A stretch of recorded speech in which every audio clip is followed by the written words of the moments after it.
Hello and welcome to another episode of the podcast. I am delighted to have Emily Slachetka back on this week. So if you haven't listened to the first episode that I did with Emily, that's episode 7.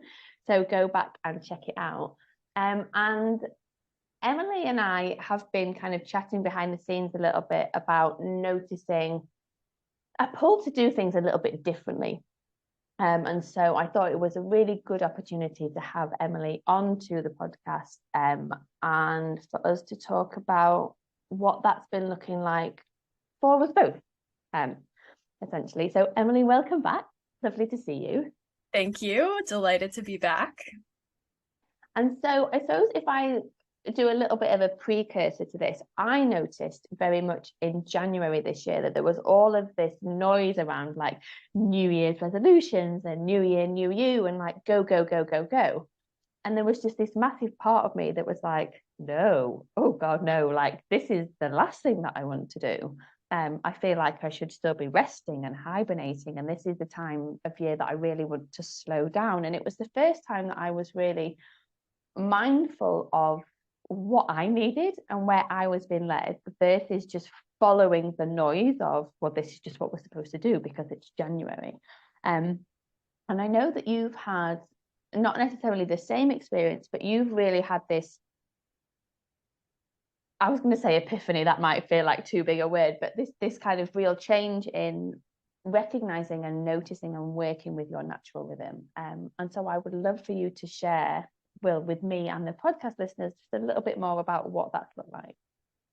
Yeah, so I think that besides yoga, I would say my other gateway into the personal development world was starting to track my menstrual cycle, which had always just been this thing that happened in the background and was a little irritating here and there. But I came across the work of Lisa Lister. She's a UK-based author, and she has a number of books, and one of them was about your menstrual cycle and how it's actually a power for you to use. So I just started tracking my menstrual cycle, and I realized, oh, there's actually something to this. I started to relate it to my work. I've always had a full-time job working in an office, in a corporate space. And I just noticed that at certain times of my menstrual cycle, I wanted to do certain things. And certain times I didn't want to do certain things. And I never mentioned it to anybody at work that I was doing this, but it became very apparent to me that there were certain things that helped me become more effective at work when I actually listened to my natural rhythms. And to take it back to what you were saying with the New Year, New You, January, start fresh, I think it makes so much sense that we don't do that in winter, because winter, the correlated phase is your actual menstrual cycle, your bleed, is a time to go within, to rest, to reground into, what it is. It's essentially, it's a death, right? And then the rebirth is the springtime. And so why are we trying to push so hard in a time that's meant to be dormant and to regenerate all of our energy? Yeah. And I love that. And just to go back to something that you said then about you were noticing and tracking it within a work context, and you were noticing like what you enjoyed and what you didn't enjoy at work. Is there like an example that you can give of like what changed, what you noticed? Yes. So if you think about, there's 4 phases to a menstrual cycle. And I think the one that everybody would definitely know is the menstrual phase of the menstrual cycle, which is the bleed phase. That you can correlate the phases to the 4 seasons of nature. So for example, winter would be the menstrual cycle, and then there's pre-ovulation, which is spring, ovulation, summer, and then the pre-bleed, which is autumn. So for me, one of the things that I noticed right away, the menstrual phase or the menstrual phase of the cycle stood out to me. And one of the things I noticed very consistently every month is that a couple days before my period started, I didn't want to be around people.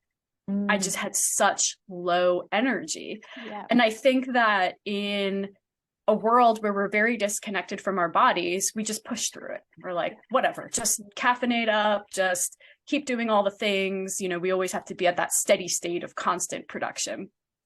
What happened is I started to play around with that. And I noticed that if I pushed through that, the symptoms that I had for my period were worse. So cramps would increase, tiredness would lag into the next phase of my cycle, and just a lot of irritation, like just constant, God, people are driving me insane types of stuff. But if I gave myself a pause, which meant not attending meetings that I didn't have to, not scheduling extra things if I didn't have to, not doing extra work that didn't really need to be done during that time, and I just gave myself time to just relax and take it easy for just 2 days, I felt so much better all around. And when I entered into the spring phase or the pre-ovulation phase of my cycle, I had so much energy to do things that I was practically unstoppable. And so that's just one of the first things that I really noticed. And there's been other things as I've played around with it more. I've been doing this since I would say probably like 2013. So like a good 10 years of playing around with it. But that was the first really big aha moment for me. And now I continue to track my cycle, and I'm like looking at my calendar as I'm talking to you, but I continue to track it. So I know I have a good sense. I am fairly lucky to have a very irregular cycle, but I have a good sense of when I need to do things or not, and I can kind of plan in advance. You know, I don't have 100% control over my schedule, but I do have a lot of influence over what I do or not do at each phase of my cycle. Yeah, and I love that. And while we're talking periods, I will share an experience that I've had recently as well. So one of the things that I've been exploring more as I go more into like my natural rhythms and where life is leading me is, so the psychotherapist that I've been working with does a lot of traditional Chinese medicine based stuff. And we've been looking at basically how I can support my liver. I've had lots of anger that's come up. It's like, we need to support your livers, because in traditional Chinese medicine, the liver is associated with anger, which is also associated with spring, right? And so he gave me some, not tablets to take, nothing to change in my diet. We've done some of that now, but the only thing he gave me some movement exercises that were basically designed to open up my liver meridian and support the liver and the liver channels. So very much that, not that Western philosophy, very much the Eastern philosophy. And so I was doing those exercises. I mean, like, they're basic. It's like probably 5 minutes a day, if that. And I also have a very regular cycle. And I normally know it's coming though, because I will have 5, sometimes 7, sometimes if I'm really unlucky, 10 days of really, really sore boobs. I'm going to have to do a disclaimer about sorry men, aren't I, before the start of this one. Really sore boobs, like the week before. Day of, like the cramps, like my back, my stomach, like really, really sore. And so I started doing these exercises to support the liver, because the liver is also the organ in like all kinds of medicine that is responsible for our hormones. And metabolizing the hormones and doing the estrogen and all of the rest of it. I'm not a doctor, so I'll be shushed now. But last month, fascinating, the first thing I knew about my period was my period. And there was none of anything else. Now, it could be a complete coincidence. It could just be a coincidence. But for me, it was fascinating. I've started to tune into what does my body need at this deeper level. I'm taking care of myself. And actually, these symptoms are now no longer there. And it's interesting because, so as you can see, Emily already knows this from my background, I'm still away at the moment.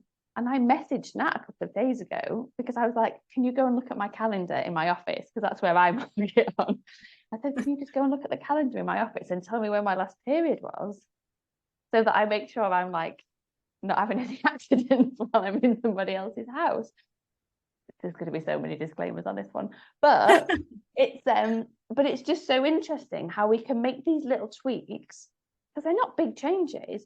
We make these little tweaks where we're paying attention to our natural rhythms and what we need, and then seeing the impact that it has in our health, in our well-being, in our productivity. Well, I just want to point out two things from what you said, because I think it's really important and really empowering for people to realize that just because something is common doesn't mean it's normal. So just because it's common that everybody's tired and burnt out at work doesn't mean that it's normal. And I don't think you have to have a medical degree or a PhD or be somebody who has dedicated your life to researching health and wellness and science and hormones to make small tweaks to your life that have a really big impact. We have more power and the ability to improve our health than I think a lot of people give themselves credit for. Yeah, I love that. So the other thing that we kind of talked about behind the scenes was, I suppose, as part of this, like, I'm in this winter phase, or maybe not part of that, maybe it was something else entirely, but you've also very intentionally made some changes to do less in your life and work. And I guess as someone just who personally, I'm very good, like, I'm here for 10 days on my own, I'm still noticing how I'm quite good at filling the space. You know, people are reaching out like, I live near there, can I come and see you? And I'm like, yeah. And so I'm just curious to hear more about how you have been doing less in life and work. I guess if you found it a challenge, did you find it easy? And then what have you noticed on the back of that? So I'll give you two examples. One is personal and one is work related about how I've been doing less. I had a surgery in January that required me to eliminate all of the physical activities that I really enjoy doing and that I've added into my life. What that allowed me to do in that recovery time is really analyze how much I had brought into my schedule under the guise of, I enjoy this and movement is good for me and this is supporting my health. But my schedule was packed. And when I took a pause, I realized, wow, I feel really good not doing that much, which is very surprising to my mind to hear me say that, because in my mind, I always want to do more movement, more things to increase my physical activity. There's always the sense that I could be doing more, but I felt really good taking a break. And I noticed that my energy felt really good and I was able to think better about things and more deeply about things because I wasn't constantly shifting from one thing to the next. One of the big takeaways from that experience is that I actually don't like working out early in the morning. I had always thought that I was a morning person, and in my mind, a morning person meant you did all your things in the morning and you work out in the morning and you just get it done because you have no control of your schedule and things just slip away from you and then you won't have time to work out in the evening. I really enjoy waking up naturally, taking my dogs for a walk, having a cup of coffee or a cup of tea, and really taking a leisurely slow morning and then going into my workday. So that is very challenging for me right now because I have hot yoga membership and a lot of the classes are at 6 a.m. and I'm like, must do the yoga in the morning to feel better and begin my day. And I'm like, well, actually, I don't want to get up at 5 to get ready and go and be in class at 6 a.m. And I love that. And I know you've got a work example as well, but if I just jump in there, I think it's so interesting as well. So the more that I learn around like the nervous system, how many of us use that exercise and different things in the morning to get us going for the day. This is just stopping and slowing down and noticing where we are and what we need. And so when I came here, there is a 24-hour gym. And I was like, oh, it'd be great. I can go to the 24-hour gym, like get back in because me and Nat have been to the gym together once at home and we've decided we will join and go maybe twice a week. And that's my husband for people that don't know. And so I was like, right, I'm going to get back in the gym. And then I got here and I'm like, I bought one kettlebell with me, not a heavy one, and some bands, and then my yoga mat. And I was like, I'll still do bits of stuff, and then I'll go to the gym. And then I've been really intentional about what do I need, what feels good, where are my energy levels at. And other than like 20 minutes of yoga with Adrian, starting her 30-day journey that I was going to do in January but didn't do, I'm like, my body needs to rest. Like, I've come here for a rest.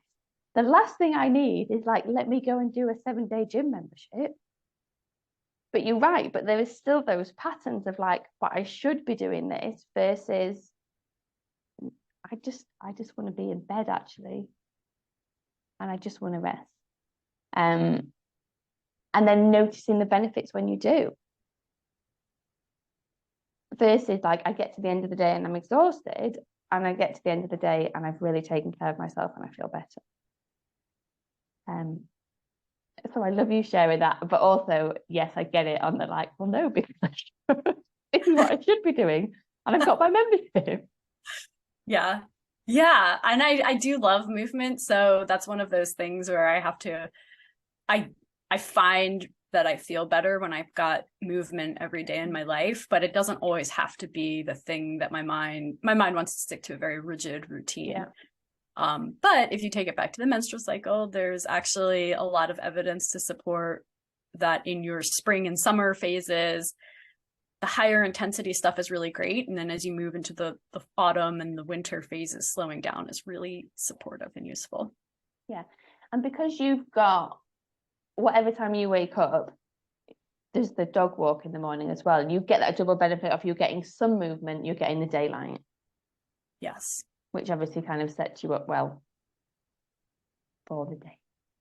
Yeah, I am intentionally practicing getting daylight, which I've noticed when I do that practice of getting about 10 minutes of direct sunlight in the morning and then also in the evening, I sleep so much better. It's better than anything I've done, just that simple practice of the sunlight.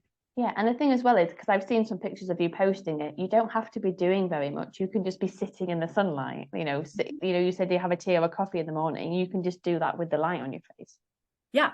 So the key is just take your sunglasses off or your hat or whatever is going to obscure the sun, and just, you don't have to look directly at the sun, obviously, but just facing the sun and allowing it to shine on your face. And then if it isn't sunny, 20 minutes is the recommendation. Yeah. It's one of the things that I've changed is making sure that I take my sunglasses off. But like at least if I'm going for a longer walk, at least the first bit, and in the UK at the moment, I think the sun did come out on Tuesday, but the weather's been gross. So yeah, for me it's like the first 20 minutes, half an hour, it's been really grim to like have the sunglasses off. And then just noticing. And then what was your work example? So one of the things that I'm really massively interested in personally, and then when I work with clients, is productivity and time management. And I think the desire that people have is, I just need to figure out how I can do more.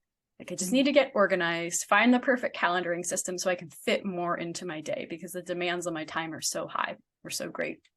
And I want to offer that when you work in a corporate type job, the work will never end. And that's probably true of any job. There will never be a stopping point where you've reached zero and you've finished it all. And I think people who are seen as high performers get the benefit of more work, right? People want them to help out and do more. So what I challenge myself to do, what I challenge my clients to do, is actually do less and focus on the things that are of greatest impact or greatest value. So if you think about, I work in IT and I have clients that I work with in IT, I think about what are their goals? What is it that they're trying to do? And then how can I focus on the work that's going to be of the greatest impact to them? And that's really where I focus my energy. So I'm not doing everything. I let things sit on my to-do list for weeks, and sometimes they just drop off. And they don't need to be done. But when you're trying to do every single thing that comes in, you just get overwhelmed and you burn your energy down. Was there a process for you that you had to go through to be able to get to the place where you could do this? Because like for some people, they're going to be listening to you being like, you let something on your to-do list. What? Yeah. Yeah, actually, here's my to-do list. And there are some things that I've scribbled out. I'm so type A with this, where I've got every line has a, like the little box, and then I like to used tick to it do off that. and cross it out. Yeah. Because you get a double bonus. You can tick it and cross it off. Yeah. And I used to like highlight stuff that was like urgent. So you could highlight and then you could cross through the highlight and then you could tick off spots. Oh yeah, Yeah. I know exactly what you're talking about. Oh yeah. Yeah. And then I have another if it just doesn't need to be done, or it's overcome by events, I scribble it out instead of ticking, because it never actually got done. So I can't tick it, but I'll scribble it out. Well, that feels good too. But I mean, I do actually like to have a to-do list. I'm a visual person. That's just helpful for me. And I actually do like to see when things don't end up need to be done. That's one of the reasons that I write it down as a reminder to myself that not everything has to be done, right? So the process to get there was not just, okay, I'm not taking on any extra work. Screw you guys. This is my hard stance. It was a process, for sure. And I think two of the things that were really helpful for me is noticing my energy, noticing when I had the capacity to do a little bit more versus when I didn't. And then learning how to say no, which is a form of boundary setting. And that was something that we talked about in the original version of Address and Unlock Happy Families. And that's some, I've done work outside of that particular coaching container, but that is something that I think people who identify as perfectionists and people pleasers have a very difficult time doing. If you've got some of the good girl energy going on, saying no feels really hard and almost impossible sometimes. Yeah, and a lot of the time it is impossible because of, I think I talked about this on the Good Girl podcast that I did with Amy, which maybe was episode 4. But there's a freeze response in the system. Like at some point, we've decided it's a threat to our survival to disappoint, to not do things well, to let the people down, to say no. So when you say like, it's almost like I can't say no, we literally can't say no, because everything in our body is like, if you say no to this, you're going to die. And, that's quite a hard thing to go against. So, and I know you've done this work, but it's like working through that patterning so that you have got access to that healthy no to be like, I'm good, thanks. I'm not going to do this today. And no one's going to die. Yeah. I think that there are some useful strategies to help with that, because there are a lot of, let's say, Instagram people out there who are like, just say no. No, period is a complete sentence. And I think that can be really shocking for people. And I don't really know how effective that is in a work culture. It comes off as a little harsh, and I don't think it's great for relationship building overall.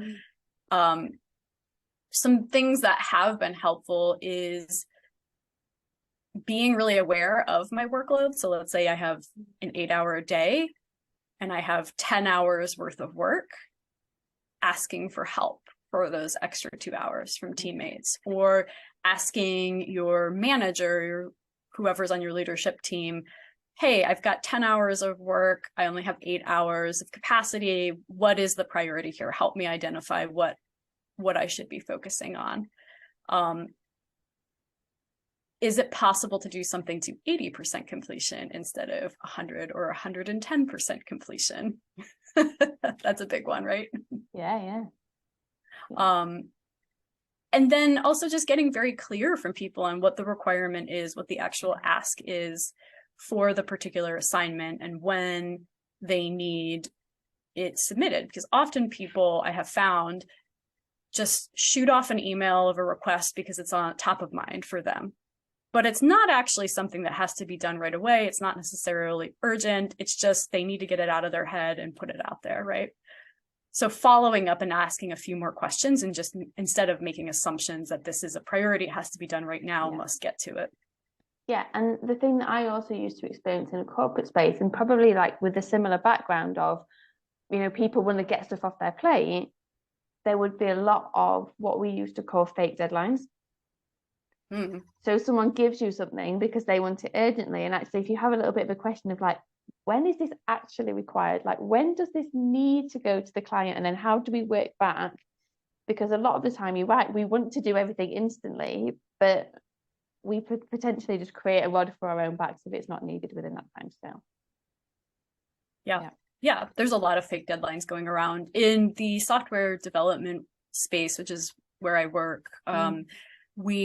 We set priorities for a specific time period. It's called a sprint, so they're typically 4 weeks long. And in that 4-week time period, you've got, here are the main things the team is working on. And so if you can't tie the work to the priority, it doesn't get done in that time period. And that's something that I think any type of industry or team could adopt. You don't have to be doing software development to operate in that way, but it's really beneficial for the team. And I think it's very kind to the people working. Is that the agile model or something similar? It is, yes. Yeah. I am in no way an expert in this. I'm just aware of it. Don't anybody reach out and be like, wait, no. Yeah, no, I actually am an agile expert. Feel free to reach out. And so we've kind of touched upon it, but not really. I would like to know, so you've gone through this process of you're kind of doing things more in line with your menstrual cycle, and you're paying attention and you're slowing down, and you've been doing less. And you touched upon kind of productivity and time management, but I think people would like to know, and I would like to know, about where you have done less and yet have had greater results. So like, because it's very easy to throw around, do less, get more, slow down to speed up, or like all of those like platitudes. But what's been your tangible, actual evidence from slowing down?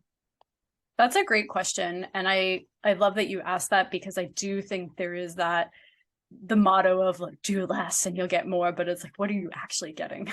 So I will say that because I have really focused my energy on products that are most valuable to my clients, I become involved in the work that is most impactful to them. And I'm brought in on leadership discussions and strategy discussions. And that has allowed me to put things in my annual review of like, hey, here are examples of how I really impacted the client's success, because I have positioned myself as an expert, as somebody who is really knowledgeable about these processes. That's where I focused my time.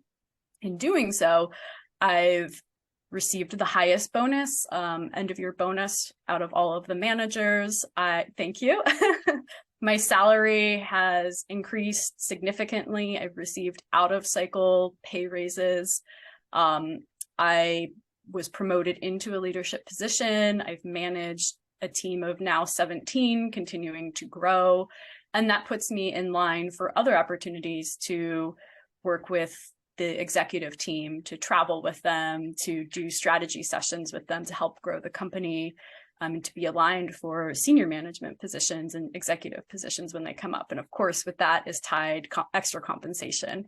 So for me, those are some of the tangible benefits that I've seen, is I've been able to really grow my career a lot faster. And it hasn't been just based on the typical, oh, well, you've been with a company for a year, so now here's your 3% raise. It's been very accelerated because of how I have focused my time. Yeah. And as someone who has experienced things like burnout before, how amazing that it's like, I've learned to slow down, I'm taking care of myself. And I think we can all agree from what Emily's just said, working out pretty well. It is working out pretty well. Yeah, no, I mean, my career is the best that it's ever been. And it's interesting to me that I previously, as you mentioned, I had that burnout experience and I was only doing my full-time job. But now I'm managing a team of 17, also doing my full-time job. I'm coaching clients privately and participating in activities that I really enjoy. So my life feels very balanced. And there's actually, I would say that there's more things in it, but I'm very careful about how much time I dedicate to each of those things. I'm very intentional about that. Yeah. And what you aren't saying, but I'm pretty sure you can tell me that I'm right in a second, is that you're also very mindful of the energy cost of each activity. So Yes. like, do I have the energy for this? Is this giving me energy? Is this taking away from my energy? Like, how do I balance all of those things? Absolutely. Absolutely. And I'm not perfect. I make mistakes all the time. I haven't reached this nirvana state, but I think that I've got the skills to pivot a lot faster now. Yeah. Well, that's the thing, isn't it? As part of being human, one of the ladies from Address and Unlock lives 10 minutes from here. And I saw her this morning, and I was talking about how long she's a coach, and she was talking about like basically it taking her a while to like want to get a program out. And I said how it had taken me 4 months before I was ready to do Happy Families. Like I had the idea before I then said to do it. And she asked me about like what was the difference, and I said I wasn't sure that I'd done enough work on my stuff with my family to be able to do it with other people. And it was when I went to my sister's wedding, which was March last year, and saw all of my family, that I was like, no, I'm ready. And I said, because I've done that work. And then I sort of had to stop myself, and I was like, no, I haven't done that work. I was like, I've done enough of that work because the work will never end. Yeah. Yeah. I And every love that. time I think the work's ended, it's like, sorry, go on. No, I think that just speaks to moving away from that perfectionism. We won't reach a state of 100% completion. Now we're done. We never have to deal with family issues or, energy issues again. We're good. Yeah, exactly. And I think the more that we can give ourselves that grace and compassion, so as in stepping away from that perfectionistic stuff, because for a lot of people, we kind of learn to be valuable if we could be perfect, if we could get it all right. We put all of these mechanisms in place to protect ourselves of like, I'm going to create this perfect, insert whatever the thing is here. And actually taking a step back from that and being like, oh no, I'm an infallible human like everybody else. And I'm going to get it wrong sometimes, and that's okay, because then I'm going to learn from it. And maybe I'm not even going to learn from it the first or second or third or 10th or 20th time, but like it's all part of my journey. Yeah, I love that. It just has me thinking that I want people in my industry to have the courage to start experimenting with different things and breaking the quote unquote rules that they think exist, and also being willing to learn from their experiments and keep iterating and trying new things. Yeah, and then I guess it's about giving them the resources that they can be brave enough to experiment. Yes. Without, because if there's that unconscious patterning of like, I need to do as I'm told, without going into like too much on it, it's quite hard to break away from. It's like, how do we feel strong enough to be like, I'm not sure I agree with that. Let's try this way. Yeah. Yeah. And I would say to people who are newer in their career and coming up in whatever industry they work in, that there aren't really any rules. Like from behind the curtain of management, there aren't a lot of rules. There are some rules, but for the most part, there's more freedom than you think exists. And I think that, we tend to think about corporate as this behemoth machine, and we're all cogs in the organization, but behind every corporation are real people. And I think at the heart of it, most leaders want their employees to feel good and enjoy their work and not be burned out. That isn't true in every case. There are toxic work cultures and bosses, but I think a lot of people mean well. They just don't necessarily know what to do. And so they're always open to hearing different ways or seeing different things working out if people are experimenting on their own. Yeah, and I think that's right. So, last question from me. Because I know of your expertise in this area, if you were thinking about the stuff that we've talked about today, so that like going with our natural rhythms, doing a bit less, but basically really just kind of going with like where life is leading us and like being able to lean into like what feels right, how do you bring in the tools of accessing and using intuition with that? So like for you, with clients, like however you want to answer the question, the floor is yours. Thank you. That's a great question. And I would say it starts with embodiment, which is a fancy term. How does your body feel? Yeah. And I think that our intuition talks to us through our body. So a lot of people would say, I just have like a gut feeling, or a ping, or a knowing, or a tingle, something like that, right? And for a lot of people, we spend so much time in our head because we're in industries that require our brain to do the work. And so taking time to get out of your brain and into your body is really, really useful. It's going to have you help build that communication with your intuition. And that leads to the question of like, why do I even care about my intuition? What's the point?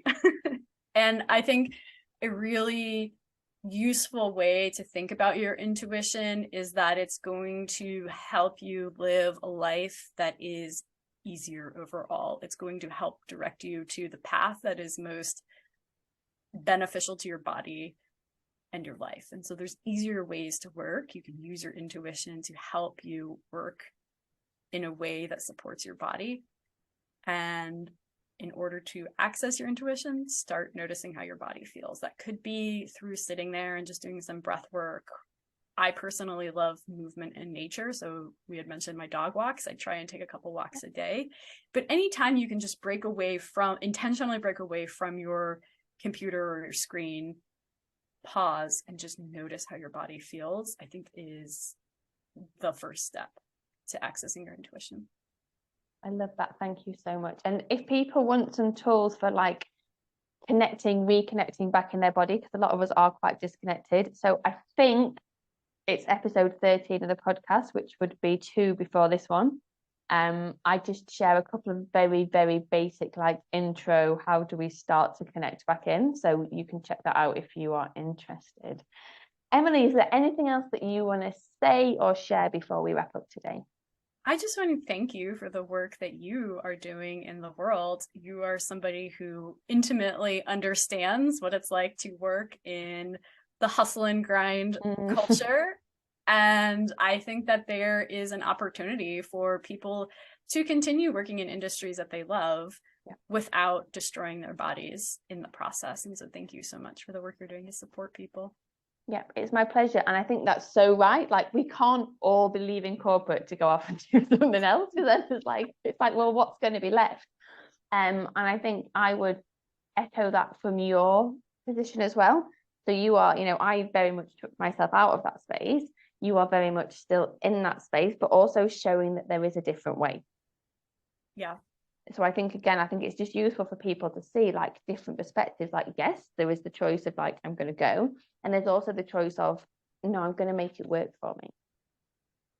Yeah. And I was going to say that your way is harder, but I think both ways are hard, actually. Both ways are hard. Yeah. Everything's hard. We just have to choose our hard. But I think it's just interesting to see of like, oh, okay, actually, maybe I can make this work for me. And there might be less significant changes than people think. Yeah. You don't have to overhaul every single thing in your life in order to make really impactful changes. I think that's a wonderful point. Yeah, that's amazing. So I will add Emily's contact details to the show notes. So if people want to get in touch with Emily, they can. Emily, is there anything that you want to just say briefly about the work that you do? So Emily does do private coaching with one-to-one clients. Is there anything that you want to say briefly about that? Just if people want to reach out to you in the future, who knows when they'll be watching this?